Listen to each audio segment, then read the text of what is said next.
NASA's first ever sample from an asteroid is days away from returning to Earth. Welcome back to Techstination. I'm Fred Fishkin. Joining us from NASA is Jamie Elsila Cook, Deputy Director of the Solar System Exploration Division. Hi, Jamie. Hi. Really exciting weekend coming up. We're talking about the OSIRIS-REx mission. To begin with, give us a bit of an overview of what this mission has entailed. So OSIRIS-REx is NASA's first ever sample return mission from an asteroid. It's the largest sample we've brought back from beyond the Earth since the Apollo mission. And it's been a 7-year round trip mission to asteroid Bennu to study the asteroid, grab part of the sample, and deliver it back to Earth. And on Sunday, that sample is going to be returned to the Earth, and the study of that sample can begin. It's really exciting. The launch was in 2016. The spacecraft took over 2 years just to get to the asteroid, and then spent about 2.5 years studying the asteroid before grabbing the sample and heading back to Earth. And how far away was this asteroid? The exact distance varies depending on where we are in the orbit, but the spacecraft has traveled more than 3.9 billion miles on this round trip journey. Billion miles. Wow. It's a lot on the odometer, I guess. So as far as retrieving the sample was concerned, that was a really intricate maneuver to be able to do that, right? It was. The spacecraft was designed with a touch and go sampler to touch down and get a sample from the asteroid surface. But one surprise was we expected the asteroid surface to have some smooth areas so we could find safe regions for the sampling to occur.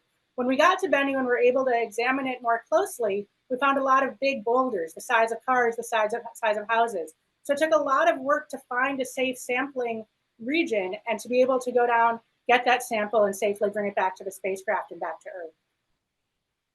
Tell us about the return mission now and what's actually going to be happening this weekend. Right, so on Sunday, the spacecraft will approach Earth and it will release the sample return capsule. That capsule is about the size of a truck tire. And inside that capsule is the sample of asteroid Bennu. It's about 0.5 pound of dust and rocks from the asteroid.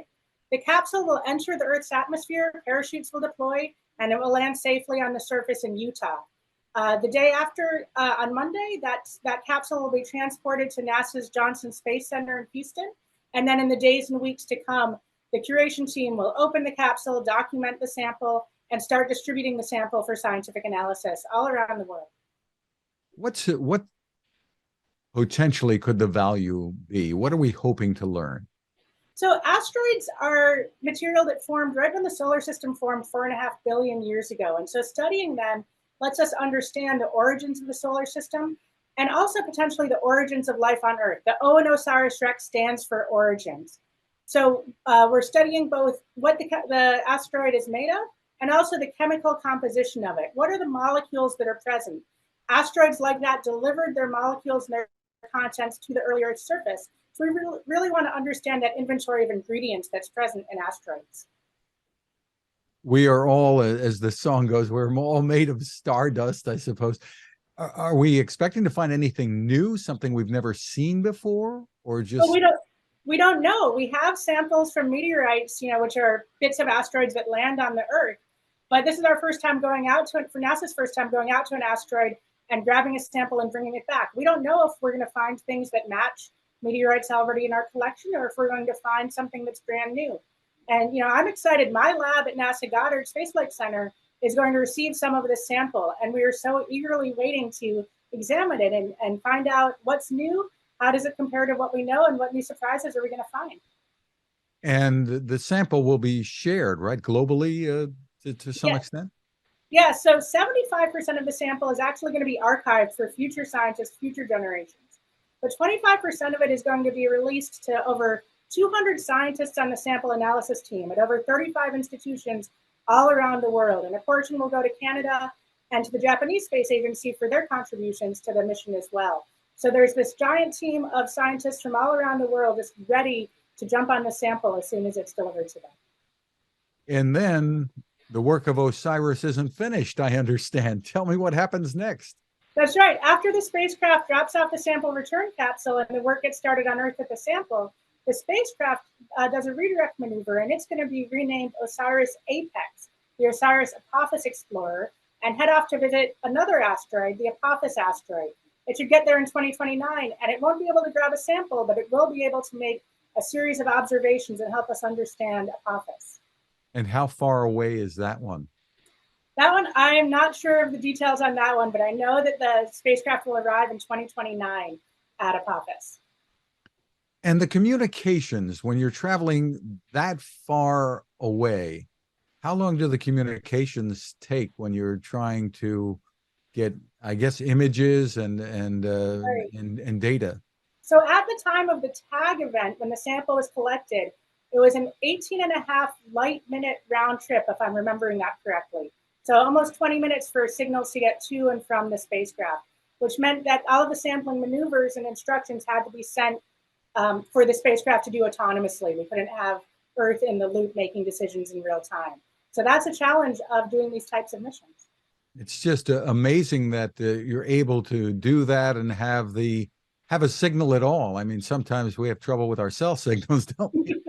It's an amazing team, a giant team of really dedicated people working hard, scientists, engineers, mission designers, project managers, just a huge team that has led to this great mission success. And when missions take this long, so many years, I assume some people are there from the start, but others you come and go, I suppose. Yeah, with a mission this long, you have to think about succession planning. It's a chance to bring new people into the field and give them a chance to be involved. It's been a really nice mix of generations and of evolution of the team over the years of the mission. I suppose you run into people now and then who might ask you, well, why are we doing this? Why is this important? I mean, humans have always looked up into space and wanted to understand what's out there. And asteroids in particular help us understand our solar system and help us understand our own origins. Like I said, the O in OSIRIS-REx stands for origins. We have these questions about where did we come from? And missions like this can help us to answer that.